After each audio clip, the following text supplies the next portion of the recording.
Su influencia en el mundo contemporáneo es notable, a pesar de que para algunas ya pasaron más de 90 años desde su estreno. Así que apaga la luz y pasa a Garage porque nos introducimos en el horror gótico de las películas más importantes del terror clásico.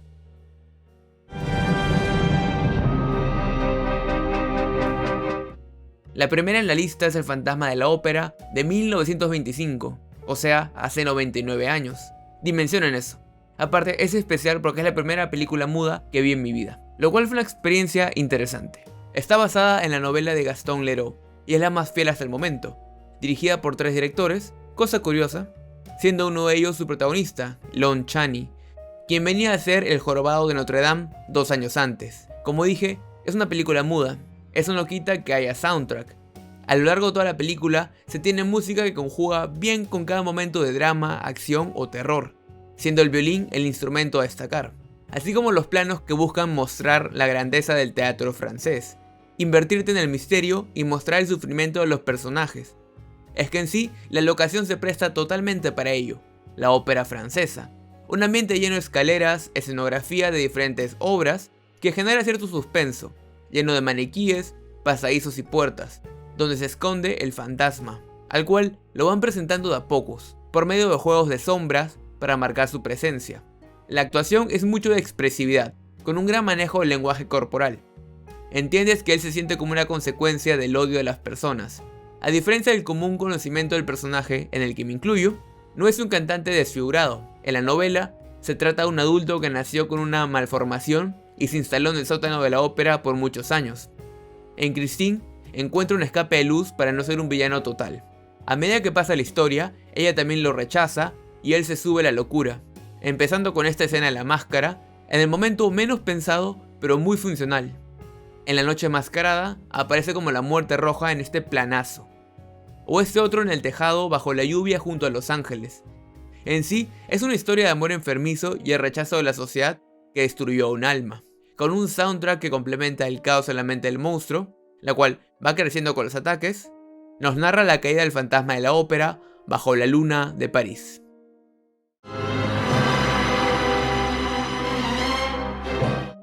Quizás la película de culto y personaje de terror clásico por excelencia.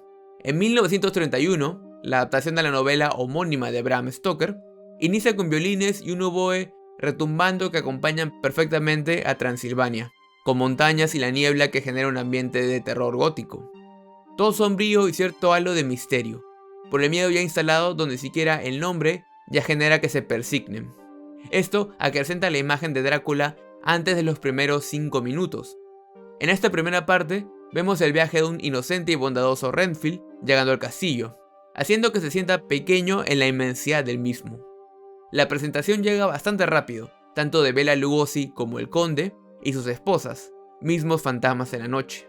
Mírenlo, es un casting muy clavado para este rol, con tomas icónicas del cine de terror y quizás del cine en general, como esta.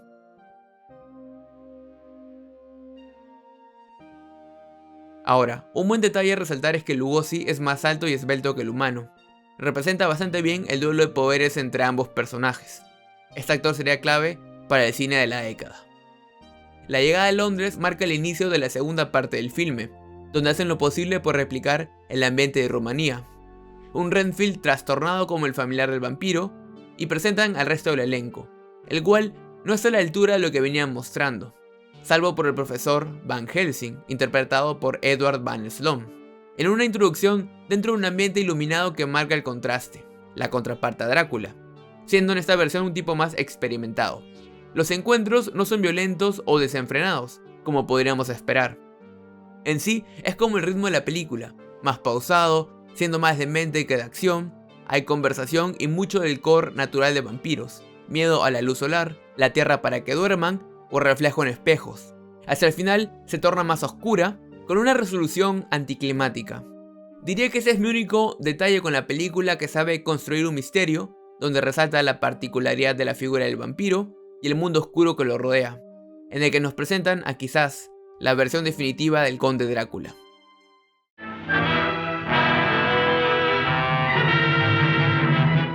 En 1 hora y 10 minutos, adaptan la primera parte de la novela Frankenstein o El moderno Prometeo de Mary Shelley. protagonizada por Colin Cliff como Victor Frankenstein y Dwight Frye, quien interpretó a Renfield, esta vez como Fritz o Igor. Arrancamos con ambos personajes en el cementerio. Aquí, dos elementos clave para el resto de la película. El fondo es un cielo casi despejado que permite enfocarnos mayormente en los personajes, sin distraernos con detalles. Es mucho más directo en lo que propone. Segundo, un simbolismo de lo que tratará la película con el saco del doctor metafóricamente entre la vida y la muerte, como vemos en esta escena en el cementerio. Una clara alegoría a lo que sucederá. Durante la primera parte de la película, van construyendo la historia sobre Víctor y lo que busca, reflejando su complejo de Dios. Para él, el fin justifica los medios, todo en favor de su proyecto. Al llevarlo a cabo, la presentación del monstruo también es bastante directa. Música de desconcierto que se vuelve de suspenso cuando interactúan un poco más con él. Interpretado por Boris Karloff, otro importante pilar del género. En este caso como el monstruo, si es que en verdad lo es.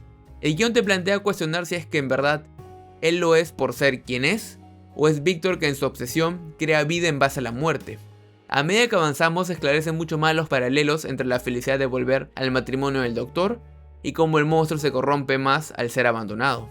No entiende de interacciones porque recién descubre el mundo, y las consecuencias de ello es lo que lleva a ser perseguido por todo el pueblo hacia el molino, donde tendría un último enfrentamiento con Víctor antes del derrumbe. Sinceramente, los mejores minutos finales hasta ahora.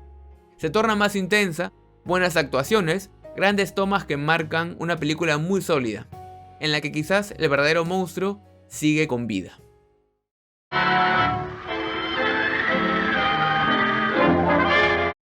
En 1933, El hombre invisible llega con un tono distinto, con ciertos toques de locura.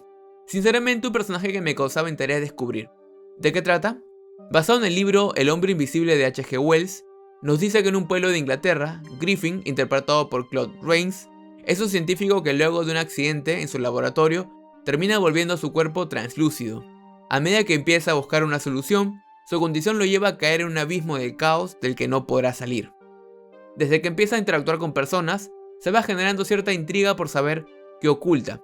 Empiezan a hablar y tejer las mismas preguntas que nosotros haríamos con respecto a su físico. ¿Por qué lleva las vendas? Me parece que plasman bastante claro qué busca, cómo es su personalidad. Un tipo orgulloso y egoísta. Sin embargo, al caer en frustración por no encontrar una cura, se deja llevar por su lado más caótico, llenándose de ira, atacando policías y todo tipo de personas, mientras vandaliza el pueblo. A nivel visual está bastante bien hecha, considerando cuándo la filmaron. Hay algunos detrás de escena donde productores comentan cómo fue grabada. Por ejemplo, usaron 4 tomas de diferentes ángulos para escenas como la del espejo y la propia edición para invisibilizar al actor. Si estás metido en temas de producción, eso te podría interesar. Dejaré un link en la descripción. Sus actos van escalando y se vuelve una especie de agente del caos, que busca ir ganando control a través del terror que genera en la población.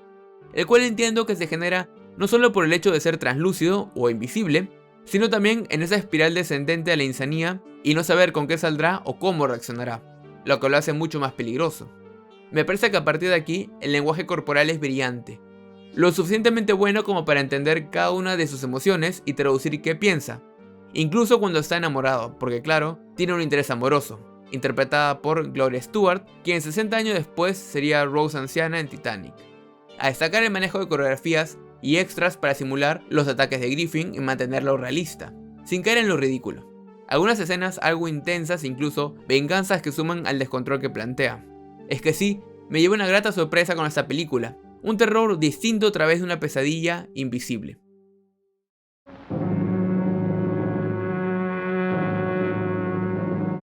Situada en Egipto, tenemos la investigación de arqueólogos que se encuentran una caja que contendría material de valor. Sin embargo, ante la negativa de mantenerla cerrada por una posible maldición, la avaricia termina desatándola y revive a la momia. Tenemos un salto de tiempo de 11 años donde lo notamos en forma humana, interpretado por Boris Karloff nuevamente, y este es un personaje muy pausado, cauteloso, que ya se adaptó a los humanos. Diría que es lo mejor de la película, la cual sufre mucho por el guión. Tarda en construir la trama, se hace lenta y se siente como si fueran en círculos. El propio clímax llega en los últimos 10 minutos, sumado a la actuación poco relevante de Edward Van Sloan, quien fue Van Helsing en Drácula, ahora como un arqueólogo. De hecho, el personaje de Zita Johann, quien es una reencarnación del interés amoroso de la momia, es otro punto a destacar. Tiene estilo y mucha personalidad. Si en el fantasma de la ópera trabajan con las sombras, acá son las miradas el elemento clave en las escenas. Eso no quita que el final sea muy poco convincente, casi sacado de la nada. Me parece que no le hace justicia a lo que pudo ser la introducción de la momia en el cine.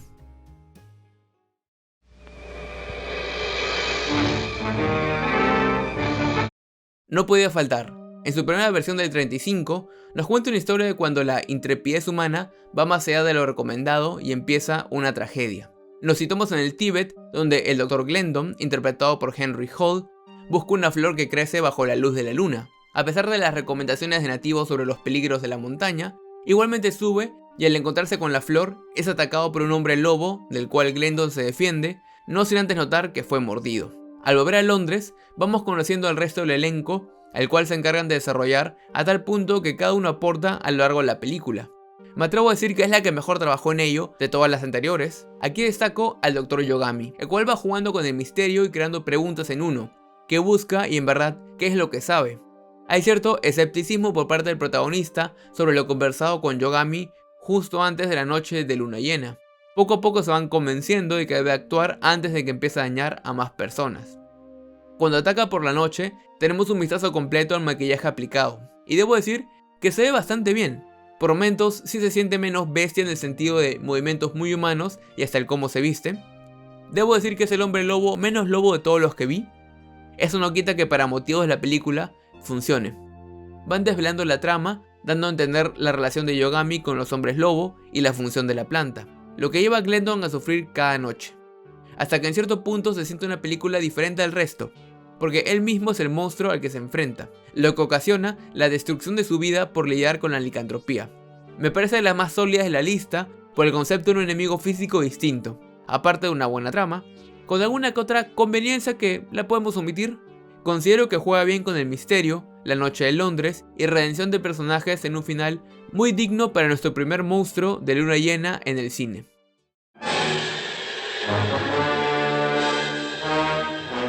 La criatura de la Laguna Negra es un caso distinto, porque viene 20 años después de todas las películas que mencionamos. ¿Y por qué incluirla? Porque es la primera aparición de este personaje antes de muchas secuelas / reboots que vendrían, incluso una dirigida por Guillermo del Toro.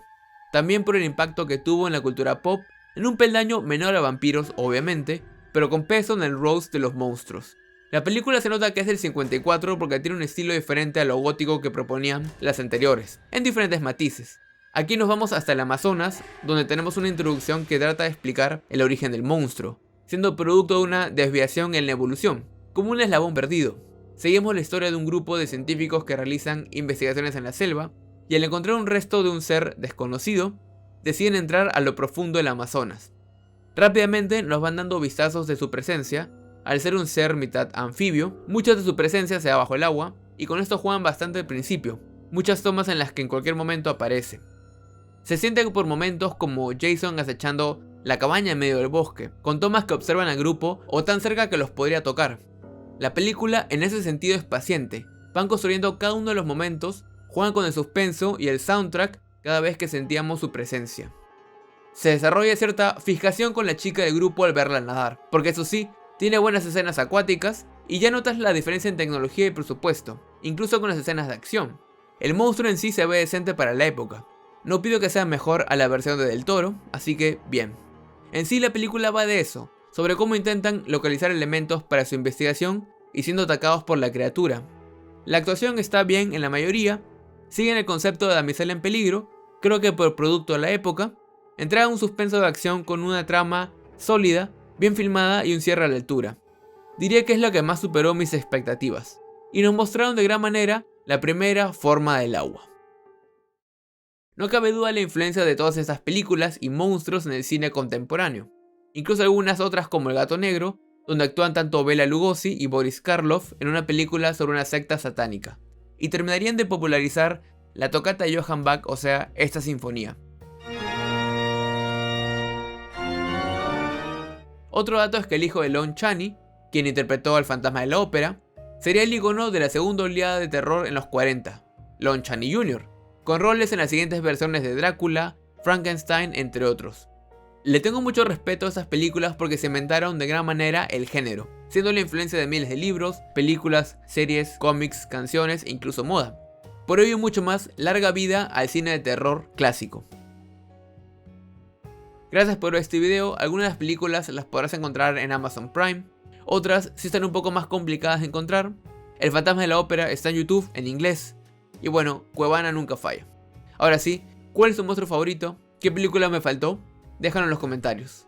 No te olvides dejar un like y una suscripción. En la descripción podrás encontrar un link por si quieres invitarme a una taza de café. Quédate al tanto del garage y nos vemos.